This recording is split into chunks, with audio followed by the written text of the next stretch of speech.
என் கோத்திரிகள் விளக்கம் தெரியுமா?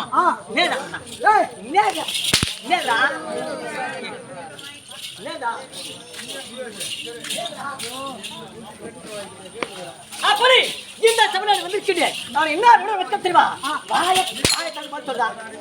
நைட்டு 10 மணில இருந்து தப்பிச்சிருவாங்க. 6 மணி முன்ன மாட்டி என் நாடு என்ன என் நகரம் என்ன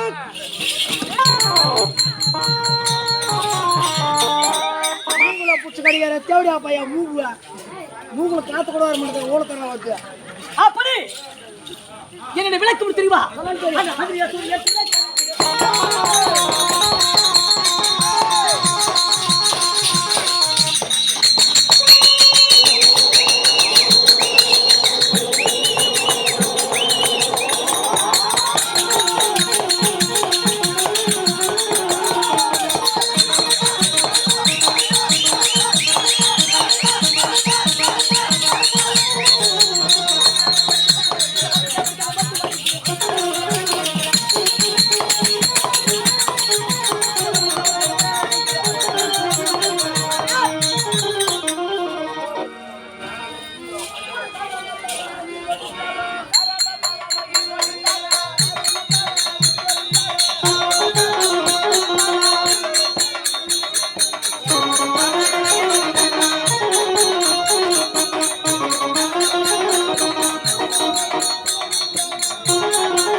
என்னை கண்டால் இந்த ஈரடி 17 உலகமெல்லாம் எப்படி இருக்க வேண்டாம்? அடே கடகடகடன்னு பை பண்ணுங்க. கடகடவா? ஏது கடகட? டேய் இவனே கடகடா கடகடா நீங்க. கிடு கிடு கிடு கிடுன்னு பை போட வேண்டாம். என்னை கண்டால் இந்த ஈரடி டேய் அம்மரா சாமியா ஏறனா காளி வாசம் வந்து சீட் சீட் கால் மேல அடிச்சாலும் சாமி வந்து நீங்க பயமது. என் பெயர் விகடாசூரன். என் நாடாகப்பட்டது நான் வனத்தில் வாழக்கூடியவன். என் வனமாகப்பட்டது விகடா வனம். விகடா வனத்தை ஆண்டு வரக்கூடிய விகடாசூரன். என் பெயர் விகடாசூரன். எனக்கு திருமணம் ஆகி 2 மணிமார்கள். 2 ஆமா.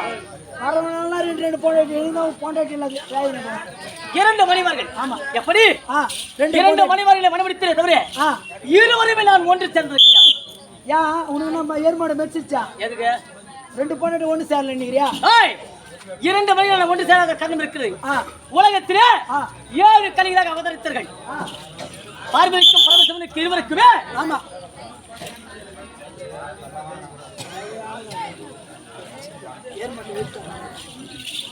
கபடியா அட எந்த போல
வாங்க.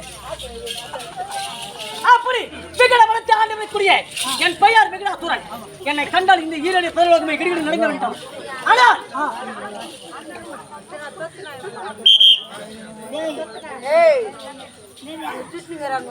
பார்வதிக்கும் பரமசிவனுக்கும் இருவருக்குமே வாக்குவாதங்கள் ஏற்பட்டது. ஆமா அப்படியே வாக்குவாதம். சிவன் பெரியதா சக்தி பெரியாத இருவருக்கும் யுத்தம் ஏற்பட்டது. ஆமா சிவன் தான் பெரியதென்று சிவன் தெரிவிக்க, சக்தி தான் தெரிவிக்க. இப்ப குடுத்துறேன் அந்த மண்ணு பண்ணி ஓ இதுனா அந்த போய் குத்தங்க நானு போடா 7 மணிக்கு வேஷம் கட்டினாங்க மாத்திர போடா தெரியும் எனக்கு 7 மணிக்கு வேஷம் கட்டினாங்க மின்னத்துல கட்டுறேன் கட்டல இப்ப கட்டினா நான் நினைக்கிறேன்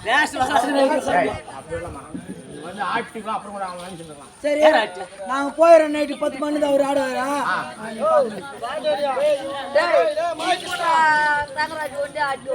பார்வதிக்கும் பரமசிவனுக்கு இருக்கும் யுத்தம் ஏற்பட்டது. அப்பொழுது இருவருமே பரதம் ஆடினார்கள். பரதம் ஆடினார்கள். 7 சிலம்புகள் தெரியாது. எப்படி 7 சிலம்பு 7 சிலம்புகள் தெரியாது. சிதறி உடனே 7 சிலம்புகள் வீணாக போகக்கூடாது என்று பரமசிவன் 7 சிலம்புகளிலே 7 காளியாக உருவாக்கினார். 7 காளியாக 7 காளியை உருவாக்கிறான். 7 காளிகளுக்குமே என்னை ஒரு பூசாரி ஆக்கிறான். யாரு 7 காளியாக அதான் நானும்